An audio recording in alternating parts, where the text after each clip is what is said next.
একটা ছবি দেখি দুই ভদ্রলোকের যে তাদের নিয়ে একটু কম্প্যারিজন হচ্ছে 64 মিনিটে লাউতারোকে উঠিয়ে নিয়ে আলভারেজকে নামানো হলো।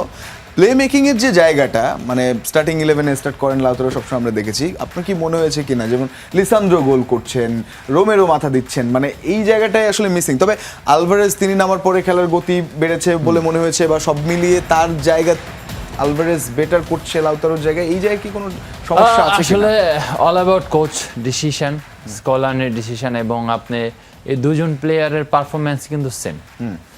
যদি আপনি তাদের লিগে খেলা দেখেন, এখন ঘটনা হয়েছে লাউতারো একটু সিনিয়র দেন আলভারেজ এইজিং অনুযায়ী, কিন্তু এই দুজনের যে এফোর্ট, এটা কিন্তু আসলে তাদের এখন আসলে ম্যাটারটা হলো যে স্কোরিং প্রয়োজন নাই, তাদের যেই উইদাউট বল এফোর্টটা, এটা অনেক প্রয়োজন। এটাই তাদের হয়তো বা স্কলানি বলার চেষ্টা করেছে। আপনি দেখবেন যে আলভারেজ কালকে ডি বক্সের ভিতরে বল পেয়ে শুট করে নাই, মেসিকে কিন্তু দিল, মেসি ওয়ান টাচে মেরেছে, বজিনা সেভ দিয়ে দিছে। তো এই যে ব্যাপারগুলো, এগুলা কিন্তু তারা এনজয় করছে। এখন আমার কাছে মনে হচ্ছে যে আলভারেজের গোলে ফেরা দরকার, যেটা কিনা আমরা গত ওয়ার্ল্ড কাপে দেখেছি, 4টা গোল করেছে। আসলে এরকম মার্জিন কিন্তু প্রয়োজন। লাউতারো কি কনভিন্সিং আপনার মতে?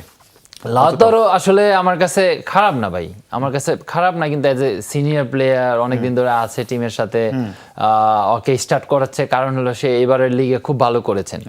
কিন্তু আমার মতে যেহেতু কাপবারদের সাথে আপনার লাউতারোকে খেলানো হয়েছে, নেক্সট ম্যাচ ইজিপ্টের সাথে আলভারেজকে দেওয়া উচিত।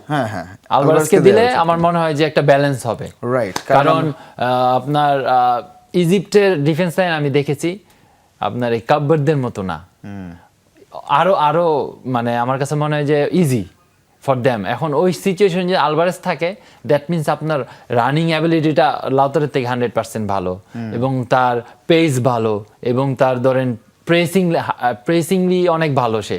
আমরা কিন্তু গত ম্যাচে দেখেছি সে একাই আপনার বজিনাকে প্রেস করতে চলে গেছে, সেন্টার ব্যাকদেরকে প্রেস করতে চলে গেছে, কিন্তু বলও উইন করেছে।